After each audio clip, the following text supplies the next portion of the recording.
Cinema ചെയ്തില്ലെങ്കിലും cinema പഠിക്കണം എന്നുള്ളത് എനിക്ക് സിനിമ ചെയ്യാന്നുള്ളത് ഓഫ് കോഴ്സ് സിനിമ ചെയ്യണം, പക്ഷേ അതിനേക്കാളും സിനിമ പഠിച്ചാൽ തന്നെ എനിക്ക് സന്തോഷമാണ്. ഒരിക്കലും ലക്ഷറിയിൽ നിന്നിട്ട് സിനിമ ചെയ്യരുത്, ഒരിക്കലും ഒരു കംഫർട്ട് സ്പേസിൽ നിന്നിട്ട് സിനിമേനെ സമീപിക്കുകയും ചെയ്യരുത് എന്നുള്ളതാണ് എൻ്റെ ഒരു പോയിന്റ് ഓഫ് വ്യൂ. എല്ലായിടത്തും നമുക്ക് മുമ്പിൽ നിർത്താൻ പറ്റുന്ന ഒരാളുണ്ടാവുമല്ലോ, നമുക്ക് സമ്മാനം മേടിക്കാൻ നമ്മുടെ തുറപ്പിയിട്ട് ഇവനെ ഇറക്കാമെന്ന് പറയാം.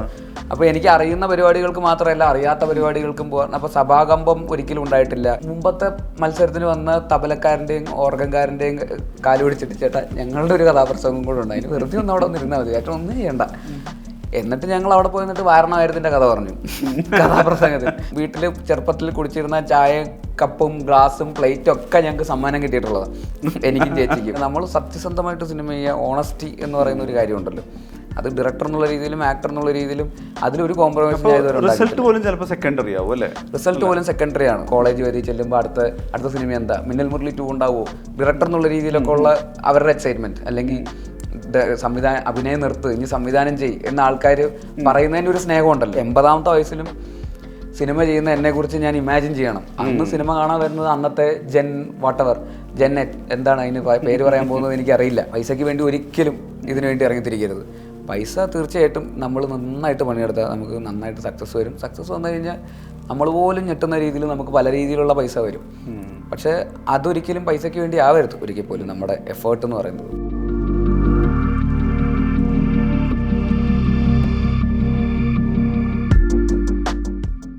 കുഞ്ഞിരാമായണം, ഗോദ, മിന്നൽ മുരളി പറഞ്ഞ സമയത്ത് എല്ലാവരും പറയാറുണ്ട് ഈ സ്റ്റാർട്ടപ്പ് കോൺസെപ്റ്റ് പോലെയാണെന്ന്. ആദ്യം ബേസിലൊരു റിമോട്ടിൽ കുഞ്ഞിരാമായണം പോലെ ഉണ്ടാകുന്നു, ഭയങ്കര യുണീക്കായൊരു സ്റ്റോറി ദേശം ഉണ്ടാക്കിയെടുത്തു. അത് കഴിഞ്ഞ് ഗോദയിലേക്ക് വരുന്നു. മിന്നൽ മുരളിയാകുമ്പോൾ കുറച്ചുകൂടി വലിയ യൂണിവേഴ്സ് സെറ്റപ്പ് ചെയ്തിരുന്നു, കുറച്ചുകൂടി വലിയ നമ്മുടെ ഒരു ഇൻഫോ പാർക്കിനകത്തൊക്കെ ഉള്ള വലിയ കമ്പനി പോലെ സെറ്റപ്പ് ചെയ്തിട്ടുള്ള അത് രസമുള്ള പ്രോഗ്രഷനായിട്ട് എല്ലാവരും പറയാറുള്ളത്. അപ്പോൾ ഒരുപാട് പേരൊരു ഫിലിം മേക്കറുടെ ബെഞ്ച് മാർക്ക് പറയുമ്പോൾ ചെറിയൊരു ഐഡിയയിൽ വന്നിട്ടൊരു minimum non starrer film setup ചെയ്ത് തുടങ്ങിയിട്ട് അതിനുശേഷം അന്ന് ടോവിയെ വെച്ചിട്ട് ഗോദ പോലത്തെ ഒരു വലിയ ബജറ്റിൽ ആളുകൾ ആലോചിക്കില്ല. എന്നാൽ അത് ഒരു നോർമൽ കൺവെൻഷണൽ ഡ്രാമയായിട്ടല്ല ചെയ്തത്, 2 സ്ഥലത്തൊക്കെ 2 ടെറയിൽ ചെയ്യുന്ന സിനിമയായിട്ടിരുന്നു.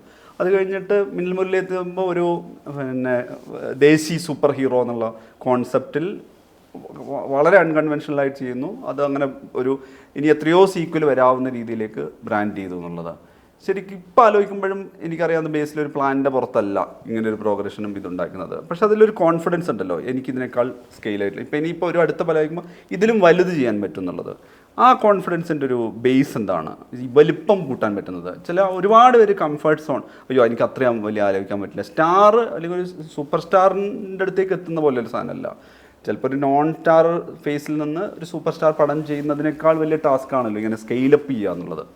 അതെന്താ, എവിടെ നിന്ന് കിട്ടിയൊരു ധൈര്യ ഊർജ്ജമാണത്? കുഞ്ഞിരാമായണം ചെയ്യുന്ന ആ ഒരു പ്രായത്തിലോ ആ ഒരു സമയത്തിലോ ആക്ച്വലി മിന്നൽ മുരളിയാണ് ചെയ്യാനെങ്കിൽ എനിക്ക് ചെയ്യാൻ അതിനുള്ള വിവരമില്ലായിരുന്നു. ബേസിക്കലി അതിനുള്ള അറിയില്ല എനിക്ക് സിനിമ എന്നുള്ള രീതിയിൽ. കുഞ്ഞിരാമായണം സിനിമ അറിയാതെ ചെയ്ത സിനിമയാണ്.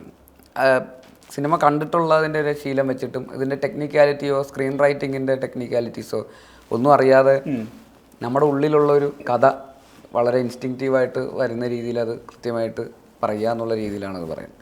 അപ്പോൾ ആ സിനിമ അത് സക്സസ്ഫുൾ ആവുന്നു എന്ന് പറയുന്ന പോലത്തെ ഒരു പോയിന്റിൽ നമുക്ക് കുറച്ചുകൂടെ റെസ്പോൺസിബിളായിട്ട് നിന്നിട്ട് ഗോദ പോലത്തെ ഒരു ഇച്ചിരിയോടെ വലിയൊരു സിനിമ ചെയ്യുക എന്നുള്ളതാണ്. അപ്പോൾ പക്ഷേ ആ സിനിമയ്ക്ക് സ്പോർട്സ് ഡ്രാമ എന്നുള്ള രീതിയിൽ നാഷണൽ ഗെയിംസും ഏഷ്യൻ ഗെയിംസൊക്കെ കാണിക്കേണ്ട തരത്തിലുള്ള സ്കെയിൽ വേണ്ട ഒരു സിനിമയാണ്.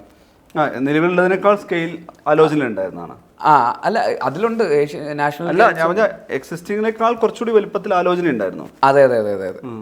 പിന്നെ പക്ഷെ നമുക്ക് നമ്മുടേതായിട്ടുള്ള രീതിയിൽ അത് ചെയ്യാന്നുള്ളത് തന്നെയാണല്ലോ. പക്ഷെ അത്തരത്തിലുള്ള ആസ്പിറേഷൻസ് വലുതാവുമ്പോഴാണ് എനിക്ക് തോന്നുന്നു, ഇപ്പോൾ മിന്നൽ മുരളിയിലൊക്കെ ആണെങ്കിൽ പോലും എനിക്ക് കൂടുതൽ പഠിക്കാൻ പറ്റുക എന്നുള്ളത് എനിക്ക് തോന്നുന്നു. നമ്മളൊരു കംഫർട്ട് സോണിൻ്റെ അകത്ത് നിന്നിട്ടൊരു കുഞ്ഞിരാമായണം പോലത്തെ ഒരു മറ്റൊരു സിനിമ ചെയ്യുകയാണെന്നുണ്ടെങ്കിൽ ചിലപ്പോൾ ഫിനാൻഷ്യലി ചിലപ്പോൾ കുറച്ചുകൂടെ അതിൻ്റെ അകത്ത് നമുക്ക് കുറച്ചുകൂടെ ബെറ്റർ ആയിരിക്കാം. നമുക്ക് ഇത്ര സ്ട്രെസ്സോ സ്ട്രെയിനോ ഒന്നും അനുഭവിക്കേണ്ട കാര്യമില്ല. കുറച്ചുകൂടെ ഈസിയറായിട്ട് മിന്നൽ മുരളി ചെയ്യണതിന് പകരം ആ സമയത്ത് ഗോദ പോലത്തെ ഒരു സിനിമ ചെയ്താണെങ്കിൽ, അല്ലെങ്കിൽ കുഞ്ഞിരാമായണം പോലെ തന്നെ മറ്റൊരു സിനിമ ചെയ്യുകയാണെങ്കിൽ കുറച്ചുകൂടെ ഈസിയർ ആയിരിക്കാം. പക്ഷേ അതിൻ്റെ അപ്പുറത്തേക്ക് ഈ ആസ്പിറേഷൻസ് വലുതാക്കി വെക്കുക, നമുക്ക് ചെയ്യാൻ ആര് ചോദിച്ചാലും ഇത് ചെയ്യാൻ പറ്റുമോ എന്ന് തോന്നിപ്പിക്കുന്ന തരത്തിലുള്ള ഒരു സ്കെയിലുള്ള ഒരു സിനിമ ആലോചിക്കുക. അന്ന് ടോവിയും ഒരു ബാങ്കബിൾ ഈ രീതിയിൽ അന്നത്തെ ആ വലിപ്പത്തിൽ ആലോചിക്കാവുന്ന ഒരു ആക്ടറും അല്ലായിരുന്നു. അതെ അതെ അതെ. അപ്പോൾ അത് തന്നെയായിരുന്നു അതിൻ്റെ എക്സൈറ്റ്മെൻറ്റ്. നമുക്ക് ഇങ്ങനെ നിന്നിട്ട് നമുക്ക് ഒരെണ്ണം ചെയ്യണം. അപ്പോൾ അതിനുവേണ്ടി നമ്മളപ്പോൾ കൂടുതൽ പഠിക്കും.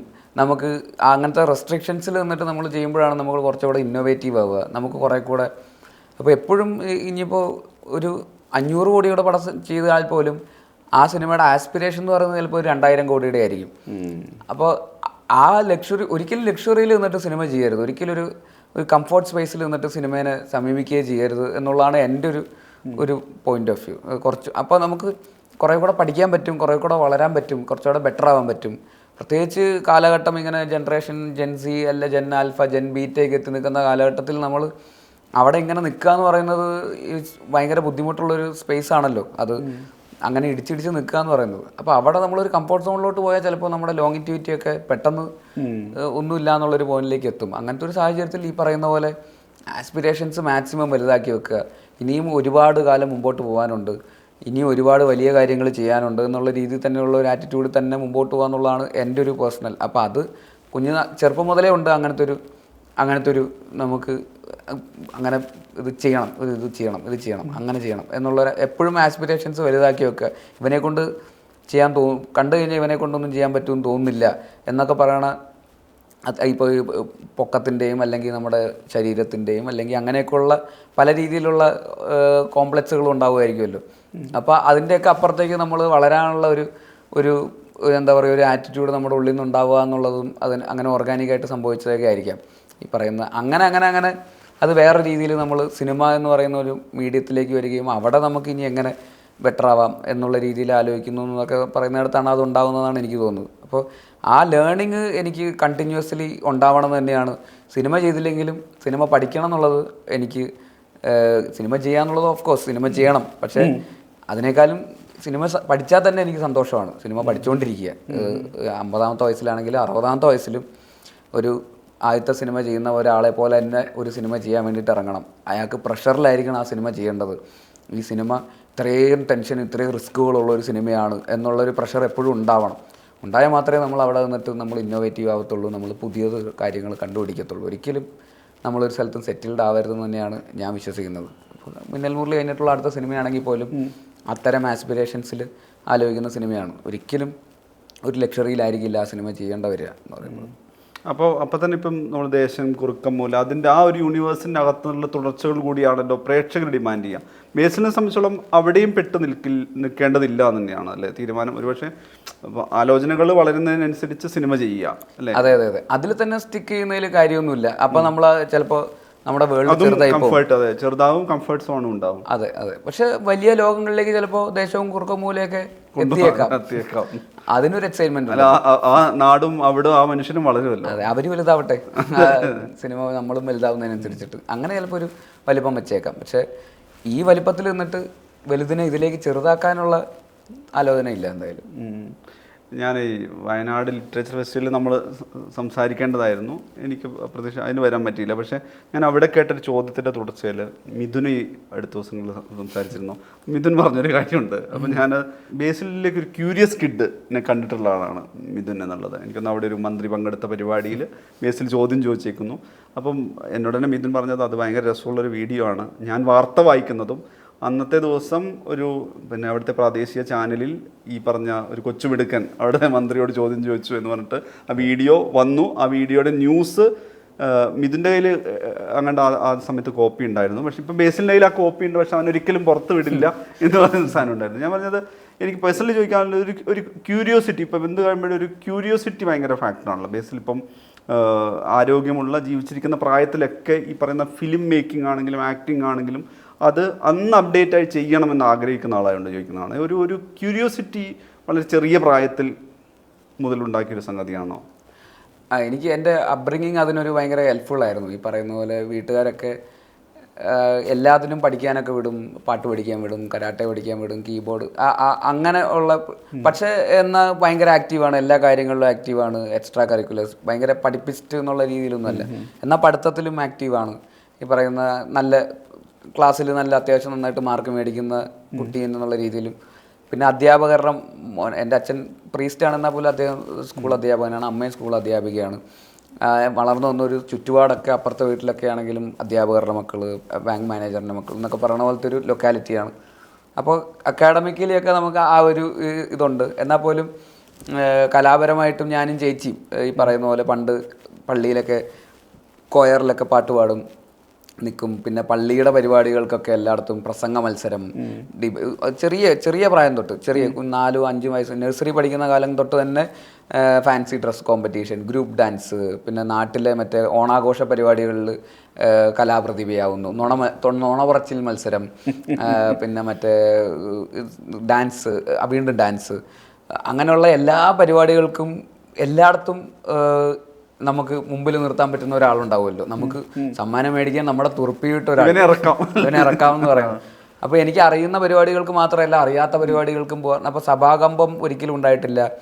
നമുക്ക് ഇപ്പോൾ സ്കൂളിൽ പഠിക്കുമ്പോഴൊക്കെ ആണെങ്കിൽ അക്ഷര ശ്ലോകത്തിനും പദ്യം ചൊല്ലൽ, മലയാളം പദ്യം ചൊല്ലൽ, ഇംഗ്ലീഷ് പ്രസംഗം, അങ്ങനെ ഇംഗ്ലീഷ് പ്രസംഗമൊന്നും പറയാനുള്ള കപ്പാസിറ്റി ഒന്നും എനിക്കില്ല ആ സമയത്ത്. എൻ്റെ ഇംഗ്ലീഷ്, നമ്മൾ സാധാരണ ഇംഗ്ലീഷ് മീഡിയം സ്കൂളിലാണ് പഠിച്ചിരിക്കുന്നത്. അപ്പോൾ അവിടെയൊന്നും ഇംഗ്ലീഷൊന്നും അങ്ങനെ നമുക്ക് പ്രസംഗം പറയാനുള്ള ലെവലിലൊന്നും ഇംഗ്ലീഷൊന്നും, നോർമൽ ഒരു Kerala state syllabus English medium സ്കൂളിലൊന്നും അങ്ങനത്തെ കാര്യങ്ങളൊന്നുമില്ല.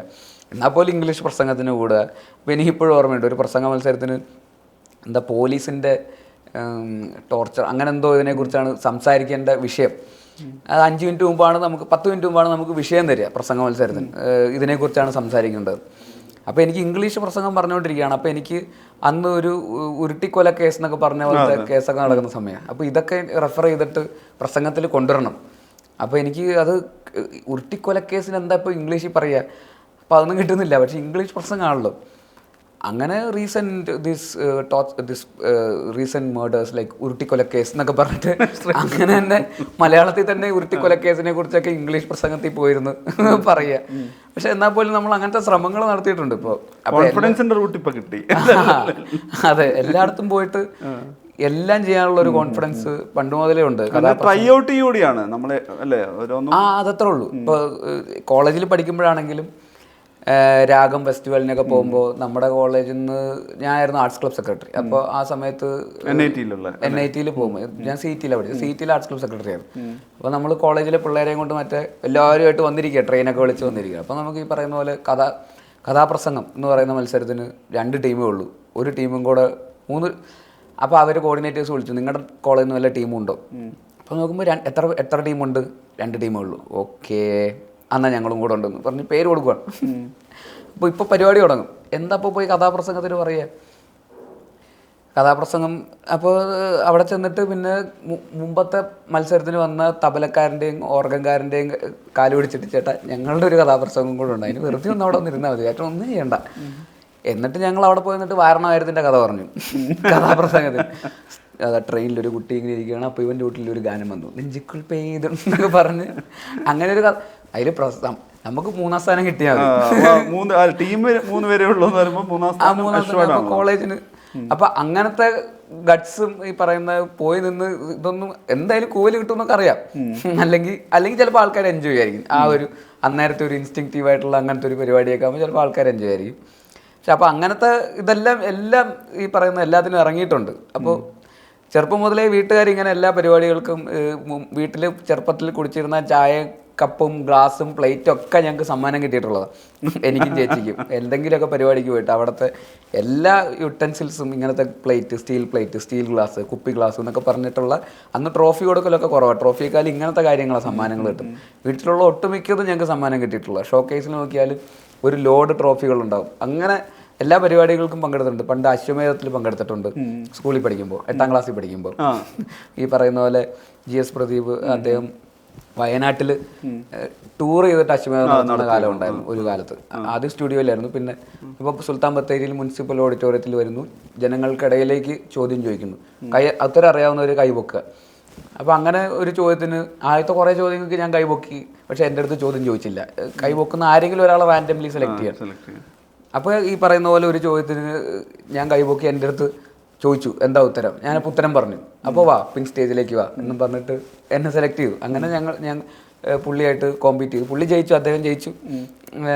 പക്ഷെ അതൊരു അച്ചീവ്മെൻ്റ് ആയിരുന്നു എന്നെ സംബന്ധിച്ചിടത്തോളം. TV-യിലൊക്കെ വന്നു ഒരു മറ്റേ ആ ചാടുന്ന കുതിരയുടെ ഫലകമൊക്കെ കിട്ടി. അത് വീട്ടിൽ അങ്ങനെ തന്നെ എടുത്ത് വെച്ചിട്ടുണ്ട്. അപ്പോൾ അങ്ങനെയുള്ള എല്ലാത്തിനും ഇറങ്ങി തിരിക്കുക എന്നുള്ളത് എന്താ പറയുക, അതൊരു ആവേശമായിരുന്നു. അപ്പോൾ അങ്ങനെ നമുക്ക് ചെയ്യാൻ പറ്റില്ല എന്ന് തോന്നുന്ന കാര്യങ്ങൾ എങ്ങനെ നമുക്ക് ചെയ്യണം, എന്തെങ്കിലുമൊക്കെ നമുക്ക് അച്ചീവ് ചെയ്യണം എന്നൊക്കെ പറയണ പോലത്തെ ഒരു തോട്ട് പ്രോസസ്സ് ഉണ്ടായിരുന്നു. അപ്പോൾ അതൊക്കെ ആയിരിക്കാം ചിലപ്പോൾ പിന്നെ സിനിമയിലേക്കൊക്കെ വന്നപ്പോൾ അവിടുന്ന് ഇനി എന്താണ്, ഇനി എങ്ങനെയാണ് നമുക്ക് ഈവൻ ബെറ്റർ ആവുക, നമുക്ക് നമ്മുടെ തന്നെ ഒരു ക്രാഫ്റ്റ് ഇനിയും ബെറ്റർ ആവണം. നമുക്ക് ഇപ്പോൾ സിനിമകളൊക്കെ കാണുമ്പോൾ ടെൻഷൻ കൂടുക ചെയ്യുക, നമ്മൾ ഒന്നുമല്ല എന്നുള്ളതാണ് തോന്നുന്നത്. നമുക്ക് വലിയൊരു കടലിൽ ഒരു തുള്ളി മാത്രമാണ്, ഒരു ബക്കറ്റിൽ ഉള്ള പോലെ അത്രയും പോലും വിവരം നമുക്കില്ല എന്നുള്ളത് തിരിച്ചറിയുന്നത് ചിലപ്പോൾ കൂടുതൽ പഠിക്കുമ്പോഴാണ്. അപ്പോൾ നമുക്ക് ഇത് കാണണം, മറ്റേ ആനിമെ കാണണം, അല്ലെങ്കിൽ പഴയ എവർഗ്രീൻ ക്ലാസിക്സ് കാണണം, അല്ലെങ്കിൽ ഈ ലാംഗ്വേജിലുള്ള സിനിമ കാണണം. ഒരു ഇതിൽ മാത്രമേ അറിയുള്ളെങ്കിൽ നമുക്ക് അത് മാത്രമേ ഉള്ളൂ നമ്മുടെ സിനിമ. പക്ഷേ കണ്ടന്റുകൾ ഇതെല്ലാം കൂടെ കണ്ടു കഴിയുമ്പോൾ നമുക്ക് അതിൻ്റെ അകത്ത് ഞെട്ടി നിൽക്കുന്ന പോലത്തെ ഒരു ക്വസ്റ്റ്യൻ ഉണ്ടല്ലോ. അപ്പോൾ നമ്മുടെ ഉള്ള സമയം തികയാത്ത പോലെ 90 വയസ്സ് വരെ സിനിമ ഇരുന്ന് കണ്ടിന്യൂസ്ലി ഇരുന്ന് കണ്ടാൽ പോലും ഇതൊന്നും കണ്ടു തീർക്കാൻ പറ്റില്ല, അല്ലെങ്കിൽ ഇതൊന്നും എക്സ്പ്ലോർ ചെയ്ത് തീർക്കാൻ പറ്റില്ല, ഇതൊന്നും പഠിച്ചു തീർക്കാൻ പറ്റില്ല. അപ്പോൾ ഇനി മാക്സിമം ഇതിനു വേണ്ടി സമയം സ്പെൻഡ് ചെയ്ത് ഇരുന്നിരുന്ന് അപ്പോൾ ഈ പറയുന്ന രാവിലെ ഇത്ര മണി തൊട്ട് ഇത്ര മണി വരെ ഇതൊന്ന് കാണണം, ഇത് കഴിഞ്ഞിരുന്ന് അങ്ങനെയൊക്കെയുള്ള ഷെഡ്യൂളൊക്കെ വെച്ചിട്ടൊക്കെ ഇരുന്ന് പഠിക്കുക എന്നൊക്കെ പറയണ പോലത്തെ ഒരു പോയിന്റിലൊക്കെ ഉണ്ടായിരുന്നു. ഇപ്പോൾ ഈ ചെറിയ റീസെൻ്റ്ലിയാണ് അഭിനയത്തിൻ്റെ ഒരു തിരക്കും കൂടെ വന്നു കഴിഞ്ഞപ്പോൾ അത് ബാലൻസ് ചെയ്യാൻ പറ്റാതായി പോയത്. പക്ഷെ അല്ലാതെ അങ്ങനെ ഇരുന്ന് പഠിക്കാൻ ശ്രമിക്കാറുണ്ട്, അങ്ങനെ അപ്ഡേറ്റ് ചെയ്യാൻ നോക്കാറുണ്ട്. അതായിരിക്കാം ഈ പറയുന്ന പോലെ സിനിമ ഓരോന്ന് നമുക്ക് ബെറ്ററായിട്ട് തോന്നുന്നുണ്ടാവുക ഒരു സിനിമ. പക്ഷെ അപ്പോഴും ഇപ്പം ഞാൻ പറഞ്ഞില്ല, ഇപ്പം ആക്ടർ എന്നുള്ള സമയത്ത് നമ്മളുടെ കയ്യിലല്ലാത്ത സമയമാണല്ലോ നമ്മൾ മൊത്തം. ഇപ്പം ഒരു വെയിലിനും മഴയ്ക്കൊക്കെ ഷെഡ്യൂൾ മാറിപ്പോയാം. അപ്പം അതിനിടയിൽ പേഴ്സണൽ ലൈഫുണ്ട്, ഫാമിലി ലൈഫുണ്ട്. നമ്മുടെ കയ്യിലല്ലാത്തൊരു സമയത്താണല്ലോ ആക്ടർ പലപ്പോഴും പോകുന്നത്. എപ്പോഴും ആക്ടറിനെ കാണുന്നത് വലിയ ക്രൗഡിൻ്റെ തിരക്കിലാണ്, അല്ലെങ്കിൽ തിയേറ്ററിലെ തിരക്ക്, ക്യാമറകളുടെയും മൊബൈൽ ക്യാമറകളുടെ തിരക്കാണ്. പക്ഷെ ഭയങ്കര എക്സോസ്റ്റഡ് ആവുന്ന, എല്ലാ ദിവസവും ഈ എനർജി വേണമല്ലോ. കാരണം വെച്ചാൽ ബേസിൽ പിറ്റേ ദിവസം തിയേറ്ററിൽ വരുമ്പോൾ അവിടെ ബേസിലാണ് വരുന്നത്, ബേസിൽ ചിരിച്ചവിടെ നിൽക്കണം, വളരെ റിലാക്സ്ഡായി നിൽക്കണം. അവിടെ എന്ന് പറയുന്ന സമയത്ത് പെർഫോമറിനെ സംബന്ധിച്ചോളം ഭയങ്കരമായിട്ട് ഒരു കഠിനാധ്വാനത്തിൻ്റെ സംഗതി ഉണ്ടല്ലോ, തിയേറ്ററിലാണെങ്കിലും ഷൂട്ടിൻ്റെ സമയത്താണെങ്കിലും എന്നുള്ളത്. അതുകൂടി എങ്ങനെ മാനേജ് ചെയ്യപ്പെടുന്നത്? അല്ല, അത് നേരത്തെ പറഞ്ഞ പോലെ അത് മാനേജ് ചെയ്യാൻ ഭയങ്കര പാടാണ് ആക്ച്വലി. ഈ പറയുന്ന പോലെ ഡയറക്ടർ എന്നുള്ളതെന്ന് പറയുമ്പോൾ നമ്മൾ ആ ഷൂട്ട് ചെയ്യുന്ന സമയത്ത് മാത്രമാണ് നമുക്ക് അങ്ങനത്തെ ഒരു എക്സോസ്റ്റഡ്. ബാക്കിയൊക്കെ നമ്മുടെ കൺട്രോളിൽ നിൽക്കുന്ന ടൈം ലൈൻസ് ആണ്. നമുക്ക് രാവിലെ എണീറ്റ് വർക്ക് ചെയ്ത് തുടങ്ങിയാൽ മതി. പിന്നെ സിനിമ റിലീസാവുന്ന ഒരു സമയത്തൊക്കെ ആയിരിക്കും ഡെഡ് ലൈനൊക്കെ ഭയങ്കര ടൈറ്റ് ആകുമ്പോൾ രാത്രിയും പകലും ഇരുന്ന് പണിയെടുത്ത് നമ്മൾ ഇറക്കേണ്ടതെന്നൊക്കെ പറയുന്നത്. അല്ലാത്ത സമയത്ത് മിക്കപ്പോഴും കുറച്ചുകൂടെ കംഫർട്ടബിൾ, നമ്മുടെ കൺട്രോളിൽ ഗ്യാപ്പ് പിന്നെ വരും, ഒരു ബ്രീത്തിങ് സ്പേസ് കിട്ടും. നമ്മുടെ കൺട്രോളിലാണ് ബേസിക്കലി. ഇന്ന് എനിക്ക് ജോലി ചെയ്യണ്ടെന്ന് തീരുമാനിച്ചാൽ എനിക്ക് ജോലി ചെയ്യണ്ട, അല്ലെങ്കിൽ ഒരാഴ്ച ഒന്ന് ബ്രേക്ക് എടുക്കാം, എന്നിട്ട് നമുക്ക് തുടങ്ങാം എന്ന് വിചാരിച്ചാൽ നമുക്ക് ചെയ്യാൻ പറ്റും. പക്ഷേ ആക്ടർ എന്നുള്ള രീതിയിൽ ഒരിക്കലും നമ്മൾ വേറൊരാളുടെ കമ്മിറ്റ്മെൻറ്റിലാണ്, അല്ലെങ്കിൽ വേറെ പ്രൊഡ്യൂസറിൻ്റെ എക്സ്പെൻസിലാണ് നമ്മൾ പോയിക്കൊണ്ടിരിക്കുന്നത്. അപ്പോൾ നമുക്ക് ഇന്ന് ബ്രേക്ക് വേണമെന്ന് തോന്നിയാലും നമ്മൾ എത്ര വലിയ ടഫ് സിറ്റുവേഷൻ ആണെങ്കിലും മാക്സിമം പോകാമെന്നുള്ളത് തന്നെയാണ്. ഒട്ടും വയ്യ, ഒരു തരത്തിലും വീട്ടിൽ നിന്ന് ഇറങ്ങാൻ പറ്റുന്നില്ല എന്നൊക്കെ പറയുന്ന പോയിന്റിൽ മാത്രമേ അവരെന്തെങ്കിലുമൊക്കെ കോംപ്രമൈസ് ചെയ്ത് വേറെ എന്തെങ്കിലും ചാർട്ട് ചെയ്യപ്പെടേണ്ടി വരുള്ളൂ. ഇപ്പോൾ ചില സിനിമയൊക്കെ 10 ദിവസം നൈറ്റ് ഷൂട്ട് എന്നൊക്കെ പറഞ്ഞ് തുടങ്ങിയിട്ട് 25-30 ദിവസമൊക്കെ കണ്ടിന്യൂസ് നൈറ്റ് ഷൂട്ടുകളിലേക്ക് പോകും. അപ്പോൾ ഉറക്കത്തിൻ്റെ സൈക്കിൾ മാറുന്നു. അപ്പോൾ ആ സമയത്ത് നമ്മൾ ഈ പറയുന്ന പോലെ ഉറക്കം ഒന്ന് കിട്ടാൻ വേണ്ടിയിട്ട് ആഗ്രഹിക്കുന്ന സമയം ഉണ്ടാവും. അപ്പോൾ അങ്ങനത്തെ എക്സോസ്റ്റിംഗ് അതേസമയം ഈ പ്രൊഫൈൽ ഡിമാൻഡ് ചെയ്യുന്നതായിട്ടുള്ള പല റെസ്പോൺസിബിലിറ്റീസ് ഉണ്ടാവും. ഈ പറയുന്ന പ്രൊമോഷനും ഇൻ്റർവ്യൂസും എന്നൊക്കെ പറയണ പോലെ, അല്ലെങ്കിൽ മറ്റ് എല്ലാ രീതിയിലും. ഇപ്പോൾ പോപ്പുലർ മീഡിയത്തിൽ നിൽക്കുമ്പോൾ പല ആൾക്കാർക്കും നമുക്ക് കമ്മിറ്റ്മെൻറ്റ്സ് ഉണ്ട്. ചിലപ്പോൾ കഥ കേൾക്കണമായിരിക്കും, ചിലപ്പോൾ വേറൊരു വേദിയിലേക്ക് പോകേണ്ടി വരുമായിരിക്കും, ഒരു പൊളിറ്റിക്കൽ അല്ലെങ്കിൽ ഒരു ഇനാഗുറേഷൻ, അല്ലെങ്കിൽ അങ്ങനെ ഒരു ചടങ്ങ്, ഒരു പൊതുചടങ്ങ്, പബ്ലിക് ചടങ്ങിൽ പോകുന്നു. ഇപ്പം ഇങ്ങനത്തെ സാഹചര്യങ്ങളിലൊക്കെ അതേസമയം ഇത് ഈ പറയുന്ന പോലെ ചുറ്റും ആൾക്കാരാണ്, ക്യാമറകളാണ്. അപ്പോൾ ഇതൊക്കെ നമുക്ക് പല തരത്തിലുള്ള ഇതിൽ കൂടെയാണല്ലോ പോയിക്കൊണ്ടിരിക്കുന്നത്. ഒരു ദിവസം അങ്ങനെ ഉറങ്ങാം, ഒരു ദിവസം വെറുതെ ഒന്ന് വീട്ടിലിരിക്കാമെന്ന് ആഗ്രഹിക്കുന്ന ദിവസങ്ങളുണ്ടാവാറുണ്ട് തീർച്ചയായിട്ടും. ഇതിന്റെ ഒരു ഭാഗമായിട്ട് തന്നെയാണ്. പക്ഷെ ഇത് നമ്മുടെ ജോലി ഇതാണല്ലോ. നേരത്തെ പറഞ്ഞ പേ ഓഫ്, അതിന്റെ ഒരു റിസൾട്ട് അതെ നമ്മൾ അനുഭവിക്കുന്നു. നേരത്തെ പറഞ്ഞ ആ ടോർച്ചർ ഉണ്ടല്ലോ, ആ ടോർച്ചറിൽ പക്ഷെ നമുക്ക് അതിന്റെ അവസാനം ഇവൻച്വലി കിട്ടുന്നൊരു പേ ഓഫിലൊരു ഹൈ കിട്ടുമല്ലോ. ആ ഹൈ കിട്ടുന്നിടത്തോളം നമുക്കത് ഓക്കെ ആണെന്നുള്ളതാണ്. ഹൈ കിട്ടിയിട്ടില്ല എന്നുണ്ടെങ്കിലാണ് നമുക്ക് വേറൊരു തരത്തിൽ മെൻ്റലിയൊക്കെ പ്രശ്നത്തിലേക്ക് പോകുന്നത്. എനിക്ക് പക്ഷേ ഈ പറയുന്ന ദൈവം സഹായിച്ച് ഈ പറയുന്ന ഇതുവരെ ചെയ്തിട്ടുള്ള എല്ലാത്തിലും ആ ഒരു പേ ഓഫ് കിട്ടിയിട്ടുണ്ട്. അപ്പോൾ അതുകൊണ്ട് തന്നെ അത് ആത്മാർത്ഥമായിട്ട് എല്ലാത്തിലും അത് റിഫ്ലക്റ്റ് ചെയ്യപ്പെട്ടിട്ടുമുണ്ട്. ബേസിൽ എന്ന് പറയുമ്പോൾ ബേസിലിൻ്റെ ക്യാരക്ടറിൻ്റെ ഒക്കെ ഒരു ഏതെങ്കിലും തരത്തിലൊരു പൊതുഭാവം, ക്യാരക്ടറിൻ്റെ അല്ല, ഞാൻ അവർ റെപ്രസെൻ്റ് ചെയ്യുന്ന സൊസൈറ്റിയുടെ ഒരു പൊതുഭാവം പറഞ്ഞു കഴിഞ്ഞാൽ അതിസാധാരണക്കാരനും ഒരു മിഡിൽ ക്ലാസ്സിനും ഇടയിലുള്ളവരെയാണ് കൊണ്ടുവരുന്നത്. അത് വേറെ രീതിയിൽ പറഞ്ഞാൽ റിലേറ്റബിൾ എന്നുള്ളൊരു ഫാക്ടർ കൂടിയുണ്ട്. കാരണം എല്ലാവരും റിലേറ്റ്, ഇപ്പം ബച്ചുവിനെ ആണെങ്കിലും രാജേഷിനെ നമുക്ക് കണ്ടവരോ പരിചയമുള്ളവരോ അടുപ്പമുള്ളവരോ ആണ്. അല്ലെങ്കിൽ മൊത്തത്തിൽ നമുക്കൊരു ജെയ്സൺ പോലെ അല്ലെങ്കിൽ ബേസിൽ തന്നെ സൃഷ്ടിച്ച ക്യാരക്ടർ പോലെ നമുക്ക് അങ്ങനെ പൂർണ്ണമായും റിലേറ്റബിൾ അല്ലാത്ത ഒരാളെയൊന്നും കാണാൻ പറ്റില്ല. ഞാൻ ഒരു കുറച്ച് ഫിക്ഷൻ ആണെന്ന് തോന്നുന്നവരെ കാണാൻ പറ്റില്ല. അത് ഒരു ഇത് കഴിഞ്ഞിട്ട് തിയേറ്ററിലേക്ക് പോകുമ്പോഴും അല്ലെങ്കിൽ ക്രൗഡിലേക്ക് പോകുമ്പോഴും അതിൻ്റെ ഒരു ഇമ്പാക്റ്റ്, അതിൻ്റെ ഒരു സോഷ്യൽ ഇമ്പാക്റ്റ് കൂടി കാണുന്നില്ലേ? കാരണം വെച്ചാൽ ഏത് ആൾക്കൂട്ടത്തിലും ബേസിൻ്റെ കൈ പിടിച്ച് വലിക്കാം, ബേസിൻ്റെ അടുത്തേക്ക് വരാം. അത് ഏത് ഏജ് ഗ്രൂപ്പിനും, ഒരു കുട്ടികൾക്ക് കണ്ടാൽ പോലും ബേസിൻ്റെ അടുത്ത് ഓടി വന്നിട്ട് ബേസിൻ്റെ പേര് വിളിച്ച് സംസാരിക്കാവുന്ന തരത്തിലൊരു അടുപ്പും ഉണ്ടാക്കുന്നുണ്ട്. അങ്ങനൊരു ഇമ്പാക്റ്റ് കൂടിയില്ലേ ഈ പറയുന്ന ഈ ഒരു മിഡിൽ ക്ലാസ് റെപ്രസെൻറ്റേഷൻ എന്നുള്ളത് കൂടുതലായി ചെയ്തതായി തോന്നുന്നില്ലേ? അതുകൊണ്ട് എൻ്റെ ഒരു ഈ പറയുന്ന എൻ്റെ ഒരു രൂപത്തിനും വലിപ്പത്തിനൊക്കെ വെച്ചിട്ടുള്ള രീതി തന്നെയാണ് ആ സിനിമകളൊക്കെ സംഭവിച്ചിട്ടുള്ളത്. അപ്പോൾ അതുകൊണ്ട് തന്നെ അതിൻ്റേതായിട്ടുള്ള ഒരു റിലേറ്റബിലിറ്റി ഉണ്ട്. കാരിക്കേച്ചർ സ്വഭാവത്തിലുള്ള സിനിമകൾ പൊതുവെ അങ്ങനത്തെ ക്യാരക്ടേഴ്സ് കുറവായിരുന്നു. കൂടുതലും ഈ പറയുന്ന ബോയ് നെക്സ്റ്റ് ഡോർ അല്ലെങ്കിൽ റിലേറ്റബിൾ, അയാളുടെ അഡ്വഞ്ചേഴ്സ്, അയാൾ ചിലപ്പോൾ ഒരു പ്രശ്നത്തിൽ ചെന്ന് പെടുന്നു, അയാൾക്ക് കല്യാണം കിട്ടുന്നില്ല, പെണ്ണ് കിട്ടുന്നില്ല, അല്ലെങ്കിൽ സ്ത്രീധനം, അയാൾക്ക് തൊഴിലില്ലായ്മ, അയാൾക്ക് ജീവിക്കാൻ കഷ്ടപ്പെടുന്നു എന്നൊക്കെ പറയണ പോലത്തെ. അപ്പോൾ അതുകൊണ്ടുള്ള റിലേറ്റബിലിറ്റി ഉണ്ടാവാറുണ്ട്. പക്ഷേ അത് എനിക്ക് ഭയങ്കര സന്തോഷമുള്ളൊരു കാര്യം കൂടെയാണ്. ഈ പറയുന്ന പൊതുവേദികളിലൊക്കെ ചെല്ലുമ്പോഴും ആൾക്കാരത്തിൻ്റെ അകലമില്ല അല്ലേ? ഇല്ല, അത് ഭയങ്കര ആക്സസിബിലിറ്റി കൂട്ടുന്നുണ്ട്. ആൾക്കാർക്കും നമ്മളെ അത്ര സ്നേഹമാണ്. ഇപ്പോൾ കുട്ടികൾക്ക് മാത്രമല്ല, അമ്മമാർക്കാണെങ്കിലും അവരുടെ സ്വന്തം മോനെ പോലെയൊക്കെയാണ് ചില അമ്മമാരൊക്കെ വന്ന് കെട്ടിപ്പിടിക്കുകയൊക്കെ ചെയ്യും. ഔട്ട് ഓഫ് വെറുതെ വന്നിട്ട് മോനെ എന്നൊക്കെ പറഞ്ഞിട്ട് കെട്ടിപ്പിടിക്കുകയൊക്കെ ചെയ്യും. അപ്പോൾ അങ്ങനെ ഒരു ഭയങ്കര സ്നേഹം ആൾക്കാരുടെ സൈഡിൽ നിന്ന് ഉണ്ടാവുക, അങ്ങനെ കിട്ടുക എന്ന് പറയുന്നത് ഭയങ്കര ഭാഗ്യമാണ്. അത് എപ്പോഴും നമുക്ക് ഒരാൾക്കും അങ്ങനെ പെട്ടെന്ന് ജീവിതത്തിൽ ഉണ്ടാകുന്ന ഒരു കാര്യമല്ല. ആൾക്കാർ നമ്മൾ നന്നായി വരണമെന്ന് ആഗ്രഹിക്കുന്നു, നമ്മൾ ജെന്യുവിനായിട്ട് ഇഷ്ടപ്പെടുന്നു. അത് ആ ചെയ്ത റോളുകളുടെയൊക്കെ തന്നെയുള്ള അല്ലെങ്കിൽ ആ ക്യാരക്ടേഴ്സിൻ്റെയൊക്കെ തന്നെയുള്ളൊരു പേ ഓഫ് തന്നെയാണ്. ഇപ്പം ചില ക്യാരക്ടേഴ്സ് വില്ലൻ റോൾ ചെയ്ത പോലും ക്യാരക്ടേഴ്സ് പോലും ചില അമ്മമാർ അതിനെ ജസ്റ്റിഫൈ ചെയ്തിട്ടുണ്ട്. അതുകൊണ്ടാണല്ലോ എന്നൊക്കെ പറഞ്ഞിട്ട് അങ്ങനെ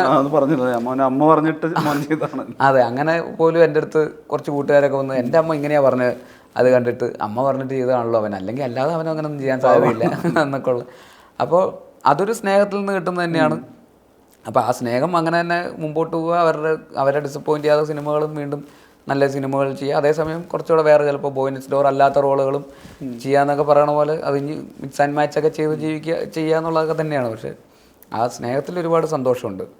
നമ്മൾ നോക്കിക്കഴിഞ്ഞാൽ ഈ ജോയ്മോൻ ടു അജേഷ്, അതായത് ജാനേമൻ ടു ഈ പറഞ്ഞ പൊന്മാൻ വരെ നോക്കിക്കഴിഞ്ഞാൽ, അല്ല പേരിൽ ഭയങ്കര ഇതുണ്ട്, ജാനേമൻ ടു പൊന്മാൻ, ജാനേമാൻ ടു പൊന്മാനിലേക്ക് വരുന്നു കഴിഞ്ഞാൽ ഈ വർഷങ്ങളിൽ തിയേറ്ററിൽ തുടർച്ചയായ സക്സസ് ഉണ്ടാക്കുക. ഞാൻ പിന്നെ പ്രാവൻകൂട് ഷോപ്പ് പോലെ ഭയങ്കര സക്സസ്സിലേക്ക് പോകാത്ത സിനിമകളുണ്ട്. എന്നാൽ പോലും പൂർണ്ണമായും നിരാശപ്പെടുത്തിയതൊന്നുമില്ല ഈ സിനിമയിൽ. അത് ശരിക്കൊരു ഏതെങ്കിലും ഒരു പ്രഷർ സെറ്റപ്പ് ചെയ്യുന്നുണ്ടോ? ഇനി അങ്ങോട്ടുള്ള സിനിമകൾ സെലക്ട് ചെയ്യുക, ആക്ടർ എന്നുള്ള രീതിയിൽ സെലക്ട് ചെയ്യുക എന്ന് പറയുമ്പോൾ എന്താണ് ബേസിൻ്റെ പേഴ്സണൽ ചാലഞ്ച്? ഇല്ല, പ്രഷർ എന്തായാലും ഉണ്ട്. ഞാൻ നേരത്തെ പറഞ്ഞ പോലെ പ്രഷർ തന്നെയാണ് എനിക്ക് ഒരു എക്സൈറ്റ്മെൻറ്റ്. ഈ പറയുന്ന ആക്ടർ എന്നുള്ള രീതിയിൽ ഇനിയുള്ള എക്സൈറ്റ്മെന്റ് അതാണ്. ആ ഒരു പ്രഷർ, അതിൻ്റെ അകത്താണല്ലോ നമ്മൾ പുതിയത് ട്രൈ ഔട്ട് ചെയ്യാൻ ശ്രമിക്കുക. ക്രിക്കറ്റ് ഫീൽഡിലെ പോലത്തെ ഒരു പ്രഷറാണ്. അതാണ്, ഗാലറിയിൽ നിൽക്കുകയാണല്ലോ. അപ്പോൾ ഗാലറിയുടെ മുമ്പിൽ നിൽക്കുകയാണ്. അപ്പോൾ അങ്ങനെ ഉണ്ടാകുമ്പോൾ അത് ജഡ്ജ് ചെയ്യാൻ ഉള്ള പ്രഷറുകളൊക്കെ ഒരുപാടുണ്ടാവും പല രീതിയിലും. എങ്ങനെയാണ് ഇതെന്ത്, അല്ലെങ്കിൽ ഇതിന് തിരിച്ചും ഒരു കൗണ്ടർ ആർഗ്യുമെൻറ്റുകളും കാര്യങ്ങളൊക്കെ ഉണ്ടാകാനുള്ള സാധ്യതകളൊക്കെ ഉണ്ട്. പക്ഷെ ഞാൻ മനസ്സിലാക്കിയെടുത്തോളം നമ്മൾ കൃത്യമായിട്ട് സിനിമ ചെയ്യുക, നമ്മൾ സത്യസന്ധമായിട്ട് സിനിമ ചെയ്യുക, ഓണസ്റ്റി എന്ന് പറയുന്ന ഒരു കാര്യമുണ്ടല്ലോ, അത് ഡയറക്ടർ എന്നുള്ള രീതിയിലും ആക്ടർ എന്നുള്ള രീതിയിലും അതിലൊരു കോംപ്രമൈസ് റിസൾട്ട് പോലും ചിലപ്പോൾ സെക്കൻഡറി ആവും അല്ലേ? റിസൾട്ട് പോലും സെക്കൻഡറി ആണ്. റിസൾട്ട് ഉണ്ടാവുക എന്നുള്ളത് എനിക്ക് ആഗ്രഹമുള്ള കാര്യം തന്നെയാണ് എല്ലാ സിനിമയ്ക്കും. പക്ഷേ റിസൾട്ടിന് വേണ്ടി ഒരു പ്ലാൻ ഉണ്ടാവുക എന്നുള്ളതല്ലാതെ ഓണസ്റ്റ് ആയിട്ട് ഒരു സിനിമയുടെ കൂടെ നിൽക്കുക എന്നുള്ളത് തന്നെയാണ്. അത് നേരത്തെ പറഞ്ഞ പോലെ നമുക്ക് ഇവിടെ കിട്ടിയിരിക്കുന്ന ഈ ഓപ്പർച്യൂണിറ്റി എന്ന് പറയുന്നത് എല്ലാവർക്കും കിട്ടുന്ന ഒരു ഓപ്പർച്യൂണിറ്റി അല്ല. ഈ ഡയറക്ടർ എന്നുള്ള രീതിയിലോ ആക്ടർ എന്നുള്ള രീതിയിലോ ഒക്കെ ഒരു അക്സെപ്റ്റൻസ് കിട്ടുക, ആൾക്കാർ അതിന് ഇഷ്ടപ്പെടുക, സ്നേഹിക്കുക, അതിന് അടുത്തതിന് വേണ്ടി എക്സ്പെക്റ്റ് ചെയ്യുക, അടുത്തത് എന്താണെന്ന് അറിയാൻ വേണ്ടിയിട്ട് ആൾക്കാർ എക്സൈറ്റഡ് ആവുക. ഒരു കോളേജ് വരെ ചെല്ലുമ്പോൾ അടുത്ത സിനിമ എന്താ, മിന്നൽ മുരളി 2 ഉണ്ടാവുമോ, ഡയറക്ടർ എന്നുള്ള രീതിയിലൊക്കെ ഉള്ള അവരുടെ എക്സൈറ്റ്മെൻറ്റ്, അല്ലെങ്കിൽ അഭിനയം നിർത്ത്, ഇനി സംവിധാനം ചെയ്യും എന്ന ആൾക്കാർ പറയുന്നതിൻ്റെ ഒരു സ്നേഹമുണ്ടല്ലോ, അതിനുവേണ്ടി ഞങ്ങൾ വെയിറ്റ് ചെയ്യുകയാണ്. അതിനൊരു അക്സെപ്റ്റൻസ് കിട്ടുക എന്ന് പറയുന്നതിന് ഭയങ്കര. അപ്പോൾ അതുകൊണ്ട് തന്നെ ആ പ്രഷറുണ്ട്. അതേസമയം അതിന് വേണ്ടിയിട്ട് നമ്മളെ കോംപ്രമൈസ് ചെയ്യാതിരിക്കുക എന്നുള്ളതാണ് നമ്മുടെ സെൻസിബിലിറ്റിയെ കോംപ്രമൈസ് ചെയ്യാതിരിക്കുക. നമ്മൾ ബെറ്റർ ആയിക്കൊണ്ടേ ഇരിക്കുക. പക്ഷേ സത്യസന്ധതയിൽ ഒരു തരത്തിലുള്ള കോംപ്രമൈസ് ഉണ്ടാവരുത് എന്നുള്ളതാണ് ഞാൻ വിശ്വസിക്കുന്നത്. നമ്മൾ 100% നമ്മൾ ചെയ്യുന്ന ജോലിയിൽ പ്രൊഫഷണലായിരിക്കുക, ആത്മാർത്ഥമായിട്ട് തന്നെ ജോലി ചെയ്യുക. ഇതുവരെ ഒരു സിനിമയെ പോലും കള്ളത്തരം കാണിച്ചിട്ട് എന്തെങ്കിലും അതിൻ്റെ അന്ന് ഒരു നേട്ടം ഉണ്ടാക്കാനോ, അല്ലെങ്കിൽ അഭിനയിച്ച സിനിമയാണെങ്കിൽ ഡയറക്റ്റ് ചെയ്ത സിനിമയാണെങ്കിൽ നമ്മുടെ ഹെൽത്തും നമ്മുടെ ഉറക്കവും നമ്മുടെ ഭക്ഷണവും നമ്മുടെ ആരോഗ്യവും ഒക്കെ കോംപ്രമൈസ് ചെയ്തിട്ടാണെങ്കിൽ പോലും ആത്യന്തികമായിട്ട് നമ്മൾ ചെയ്യുന്ന ആ ജോലി അഭിനയിച്ച സിനിമയും ഡയറക്റ്റ് ചെയ്ത സിനിമയും അത് നന്നായിട്ട് വരിക, അതിനെക്കുറിച്ച് ആൾക്കാർ നന്നായിട്ട് സംസാരിക്കുക, പ്രൊഡ്യൂസർക്ക് പൈസ തിരിച്ച് കിട്ടുക, ഇട്ട പൈസ തിരിച്ച് കിട്ടുക, മിനിമം അതെങ്കിലും ഉണ്ടാവുക എന്ന് പറയുന്ന പോലത്തെ ഒരു പ്രയോറിറ്റിയിൽ നമ്മൾ വർക്ക് ചെയ്യുക എന്നുള്ളത് തന്നെയാണ് എൻ്റെ ഒരു. അപ്പോൾ അതിനുവേണ്ടി നമ്മൾ വർക്ക് ചെയ്യുക എന്ന് പറഞ്ഞാൽ സിനിമ ചെയ്ത് മാത്രം പോരാ, സിനിമ പഠിച്ചുകൊണ്ടേ ഇരിക്കണം, നമ്മൾ ബെറ്റർ ആയിക്കൊണ്ടേ ഇരിക്കണം, നമ്മളെ ക്രാഫ്റ്റ് നമ്മൾ ബെറ്റർ ആക്കിക്കൊണ്ടേ ഇരിക്കണം. അത് ഈ പറയുന്ന പോലെ 80ാമത്തെ വയസ്സിലും സിനിമ ചെയ്യുന്ന എന്നെക്കുറിച്ച് ഞാൻ ഇമാജിൻ ചെയ്യണം. അന്ന് സിനിമ കാണാൻ വരുന്നത് അന്നത്തെ ജെൻ എന്താണ് അതിന് പേര് പറയാൻ പോകുന്നത് എനിക്കറിയില്ല. ഇന്നിപ്പോൾ ജെൻ ബീറ്റയിലെത്തി. അപ്പോൾ അവരായിരിക്കും ആദ്യത്തെ ദിവസം ആ സിനിമ കാണാൻ വരുന്ന ഓഡിയൻസ്. അന്ന് ഞാൻ ആ സമയത്ത് അവരെ കാറ്റർ ചെയ്യുന്ന സിനിമ ചിലപ്പോൾ ചെയ്യേണ്ട വരുമായിരിക്കാം. അപ്പോൾ അതിന് പോലും ഞാൻ റെഡി ആയിട്ടിരിക്കണമല്ലോ. ഇപ്പോൾ സ്കോർസീസിയും അല്ലെങ്കിൽ റിഡ്ലി സ്കോട്ടും സ്പീൽബർഗും ഒക്കെ ഇത്രയും പ്രായത്തിൽ അവർ സിനിമ ചെയ്യുന്നതൊക്കെ എന്തൊരു ഇൻസ്പിറേഷനാണ്. അപ്പോൾ അവർക്കൊക്കെ ചെയ്യാൻ പറ്റുമെങ്കിൽ തീർച്ചയായിട്ടും നമ്മൾ വിചാരിച്ചാൽ നമുക്ക് ചെയ്യാൻ പറ്റും. അപ്പോൾ ആ അതിനേക്ക് വരെ നമ്മൾ ഇപ്പോഴേ പണി തുടങ്ങണം. 70ാമത്തെ വയസ്സിൽ ആലോചിച്ചിട്ട് ഇനി എനിക്കൊന്ന് അപ്ഡേറ്റ് ചെയ്യണം എന്ന് വിചാരിച്ചാൽ ചിലപ്പോൾ നടക്കില്ല. നമ്മൾ എന്നും അതിന് വേണ്ടിയിട്ട് ജോലി ചെയ്തുകൊണ്ടിരിക്കണം, എന്നും അതിനുവേണ്ടി സമയം സ്പെൻഡ് ചെയ്യണം, എന്നും അതിന് വേണ്ടിയിട്ട് നമ്മൾ ഒരു ലോങ് ടൈമിലുള്ള ആലോചന എപ്പോഴും ഉണ്ടാവണം. അടുത്ത ഒരു പടത്തിനോ അല്ലെങ്കിൽ അടുത്ത പടത്തിലേക്ക് മാത്രം ഒതുങ്ങിക്കൂട്ടുന്ന ഒരു ആലോചനകൾ മാത്രം ആവരുത്. നമ്മൾ എപ്പോഴും അതിനുവേണ്ടി ഒരു ലോങ് ടേം ആയിട്ടുള്ളൊരു വിഷനും ആലോചനയും ഹാർഡ് വർക്കും, ആത്മാർത്ഥമായിട്ടുള്ള ഹാർഡ് വർക്കും അതിനുണ്ടാവണം തന്നെയാണ്. ബാക്കി പൈസയൊക്കെ ഇതിൻ്റെ കൂടെ ബോണസായിട്ട് വരും. പൈസയ്ക്ക് വേണ്ടി ഒരിക്കലും ഇതിനു വേണ്ടി ഇറങ്ങിത്തിരിക്കരുത്. പൈസ തീർച്ചയായിട്ടും നമ്മൾ നന്നായിട്ട് പണിയെടുത്താൽ നമുക്ക് നന്നായിട്ട് സക്സസ് വരും. സക്സസ് വന്നു കഴിഞ്ഞാൽ നമ്മൾ പോലും ഞെട്ടുന്ന രീതിയിൽ നമുക്ക് പല രീതിയിലുള്ള പൈസ വരും. പക്ഷേ അതൊരിക്കലും പൈസയ്ക്ക് വേണ്ടി ആവരുത് ഒരിക്കൽ പോലും. നമ്മുടെ എഫേർട്ട് എന്ന് പറയുന്നത് അത് സിനിമ, നമ്മുടെ ക്രാഫ്റ്റ്, നമ്മുടെ ജോലി ഇതിനു വേണ്ടി തന്നെയായിരിക്കണം. ഈ കാര്യങ്ങളൊക്കെ പറയുമ്പോഴും ഇതിനെയൊക്കെ മറികടക്കുന്ന തരത്തിലുള്ളൊരു സമ്മർദ്ദം എന്ന് പറയാൻ പറ്റില്ല. ചിലപ്പോൾ വ്യക്തിബന്ധമാവാം, സൗഹൃദമാവാം. ഇപ്പോൾ ബേസിൽ എന്ന് പറഞ്ഞ ഡയറക്ടർക്ക് നോ പറയുന്നതിനേക്കാൾ പാടായിരിക്കില്ലേ ബേസിൽ എന്ന് പറയുന്ന ആക്ടർക്ക് നോ പറയുക എന്നുള്ളത്? അവിടെ പലതരം മൾട്ടി ലെയേർഡ് ഇമോഷൻസ് ഒക്കെ വരാമല്ലോ. നിങ്ങളുടെ അടുപ്പമുള്ള ഒരു കഥയായിട്ട് വരാം, നിങ്ങൾക്ക് ഏതെങ്കിലും തരത്തിൽ ഇൻഫ്ലുവൻസ് ചെയ്യാൻ വരുന്ന ഒരു കഥയായിട്ട് വരാം, നിങ്ങൾക്ക് ഏതെങ്കിലും തരത്തിലൊരു സീനിയർ മോസ്റ്റ് ഡയറക്ടേഴ്സൊക്കെ, അങ്ങനെ പലതരത്തിൽ വരാമല്ലോ. ഈ പറഞ്ഞ എല്ലാ ആക്ടേഴ്സും പറയുന്നത് ഏറ്റവും പാടുള്ള വേർഡ് ലീഡ് ആക്ടേഴ്സ് ആണെങ്കിൽ അവർക്ക് നോ പറച്ചില്ല എന്നാണ്. എന്താണ് ബേസിലിൻ്റെ അക്കാര്യത്തിലുള്ളൊരു ക്രൈറ്റീരിയ? അല്ല, എനിക്കും ഞാൻ അതിലിപ്പോൾ ഭയങ്കരമായിട്ട് എനിക്ക് ബുദ്ധിമുട്ടുന്നുള്ളൊരു ഏരിയ തന്നെയാണ് ഈ പറയുന്നത് നോ പറയുക എന്ന് പറയുന്ന ഒരു ഏരിയ. നമുക്ക് ചിലപ്പോൾ വർക്കാവുന്നില്ല, കഥ വർക്കാവുന്നില്ല, പക്ഷേ നമ്മൾ ഭയങ്കരമായിട്ട് റെസ്പെക്റ്റ് ചെയ്യുന്ന ഒരാളായിരിക്കാം. പക്ഷെ അപ്പോൾ അത് എങ്ങനെയാണ് പുള്ളിയെ അതെങ്ങനെ എടുക്കുക, നമ്മൾ ചിലപ്പോൾ അത് ഇഷ്ടപ്പെട്ടില്ല എന്ന് പറയുന്ന രീതിയോ അല്ലെങ്കിൽ അത് എങ്ങനെ പറയുന്നു, ഒരുപാട് കാര്യങ്ങൾ ആലോചിക്കേണ്ട സിറ്റുവേഷൻ. രണ്ട് കാര്യമുണ്ട്. ബേസിൽ എന്ന് പറയുന്ന ഡയറക്ടർക്കും കൂടി ഇഷ്ടപ്പെട്ടില്ല ചിലപ്പോൾ എടുത്തേക്കാം. അതെ അതെ അതെ അതെ. അപ്പോൾ അങ്ങനത്തെ സാഹചര്യത്തിൽ നമ്മൾ എങ്ങനെ ഇതിനെ ഡീൽ ചെയ്യാന്നൊക്കെ പറയുന്നത് ഇപ്പോഴും ഞാനത് ഫിഗർ ഔട്ട് ചെയ്തുകൊണ്ടിരിക്കുകയാണ്. എനിക്കത് അറിഞ്ഞുകൂടാ ഇപ്പോഴും. പക്ഷെ ഡയറക്ടർ എന്നുള്ളൊരു ഇതുള്ളതുകൊണ്ട് ഇനി ഡയറക്റ്റ് ചെയ്യാൻ പോവാണ്. അപ്പോൾ അതുകൊണ്ട് ഇതിന്റെ എണ്ണമൊക്കെ കുറയുന്നുണ്ട്, ആൾക്കാർ വരുന്നത്. അപ്പോൾ ഞാൻ പറഞ്ഞ ഇതുവരെ വന്ന ലൈനപ്പുകളുടെ കാര്യത്തിൽ കുറെ നോകൾ കൂടി ഉണ്ടാവില്ലേ? ഞാൻ പറയുന്നത് ജാനയമൻ ടു പൊന്മാൻ വരെ കുറെ പടങ്ങൾ ബേസ് ചെയ്യാതിരുന്നിട്ടുണ്ടാവില്ല. അതെങ്ങനെയാണ് പരിഹരിച്ചെടുത്തത് അല്ലെങ്കിൽ അതെങ്ങനെയാണ് നടത്തിയെടുത്തത്? കുറേയൊക്കെ നമുക്ക് പറയാൻ പറ്റുന്ന ആൾക്കാരൊക്കെ ആണെങ്കിൽ ജെന്യുവൻലി ഉള്ള കാര്യം അപ്പം തന്നെ പറയും. എന്തുകൊണ്ട് ഇത് എനിക്ക് വർക്കായില്ല, എന്തുകൊണ്ട് ഞാനിത് ചെയ്യുന്നില്ല എന്നുള്ള കാര്യത്തിൽ. അപ്പോൾ അത് അവർക്ക് ഓക്കെ ആണെന്നുണ്ടെങ്കിൽ ചിലർ ആ പടം അത് അക്സെപ്റ്റ് ചെയ്തിട്ട് ആ പടം തന്നെ വേണ്ടാന്ന് വെച്ചിട്ടുള്ള ആൾക്കാരുണ്ട്. ചിലർ അത് വേറെ ആൾക്കാരെ വെച്ചിട്ട് ചെയ്ത ആൾക്കാരുണ്ട്. അപ്പോൾ അങ്ങനെ പല രീതിയിലും. എന്നാൽ ചിലത് ഞാൻ നോ പറഞ്ഞത് ഹിറ്റായ പടങ്ങളും ഉണ്ട്. അപ്പോൾ ഞാൻ നോ പറയുന്നത് എപ്പോഴും ശരിയാവണമെന്നൊന്നുമില്ല. പക്ഷേ അവരുടെ കൺവിക്ഷൻ ചിലപ്പോൾ ശരിയായിരുന്നിരിക്കാം. അങ്ങനത്തെ സാഹചര്യങ്ങളും ഉണ്ട്. പക്ഷേ ഈ പറയുന്ന പോലെ നമുക്ക് തോന്നിയ കാര്യം കൃത്യമായിട്ട് പറയാന്നുള്ളത് തന്നെയാണ്. അത് പറയാൻ പറ്റുന്നവരുടെ അടുത്തൊക്കെ അത് പറയാറുണ്ട്. ചിലപ്പോൾ അന്ന് തന്നെ മുഖത്ത് നോക്കി പറയുമായിരിക്കും. ചിലപ്പോൾ അത് ചിലർക്കത് അത് പ്രശ്നമായിട്ട് തോന്നാൻ സാധ്യതയുണ്ടെന്നുള്ള സാഹചര്യമൊക്കെ ആണെങ്കിൽ ചിലപ്പോൾ 2 ദിവസം കഴിഞ്ഞിട്ട് പറയാമെന്ന് പറഞ്ഞാൽ 2 ദിവസം കഴിഞ്ഞിട്ട് ചിലപ്പോൾ നമുക്ക് പറയാനുള്ള കാര്യം പറയുമായിരിക്കാം. അതിനൊരു അവർക്കും ചിലപ്പോൾ തോന്നിയിട്ടുണ്ടാവുമായിരിക്കും ചെയ്യണം എന്നത്. അപ്പം ചെയ്യണം തോന്നുന്ന സിനിമയാണെങ്കിൽ അപ്പം തന്നെ അത് ഞാൻ ചോദിക്കാൻ യെസ് എന്ന് പറയുന്നത് ഒരു ഓൺ ടൈം റിയാക്ഷൻ ആണോ, ഇൻസ്റ്റന്റ് ആണോ? യെസ് ഓൾമോസ്റ്റ് ഫുൾ സ്ക്രിപ്റ്റ് ഒക്കെ ആയിട്ട് വരുന്ന സാഹചര്യത്തിലാണെങ്കിൽ യെസ് എന്ന് പറയുന്നത് അപ്പം തന്നെ ഒരു ടീം എന്നുള്ള രീതിയിലേക്ക് മനസ്സിലാക്കിയാൽ പെട്ടെന്നുള്ള യെസ് ആണത്.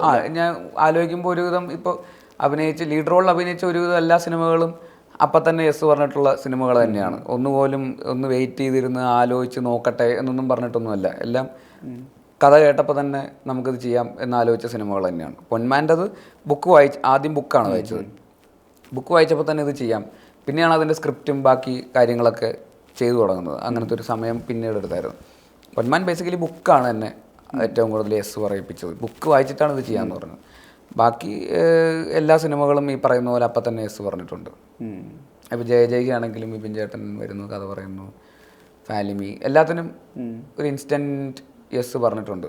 അത് ആക്ടർ എന്നുള്ള രീതിയിലെ സക്സസ്സിനുള്ള കാരണം ഡയറക്ടർ എന്നുള്ള പ്രൊഫൈൽ തന്നെയാണ്. എൻ്റെ ഉള്ളിൽ പേഴ്സണലി അങ്ങനത്തെ ഒരു കുട്ടിയുണ്ട് ബേസിക്കലി, ഇങ്ങനത്തെ സിനിമ സംവിധാനം ചെയ്യുന്ന സാഹചര്യത്തിൽ പ്രത്യേകിച്ച്. അപ്പോൾ അങ്ങനത്തെ ഒരു ലെയർ വളരെ ഓർഗാനിക്കലി സംഭവിക്കും. അങ്ങനത്തെ തമാശകളും അങ്ങനത്തെ സീനുകളൊക്കെ സിനിമയിലേക്ക് വളരെ ഓർഗാനിക്കലി സംഭവിക്കാറുണ്ട്.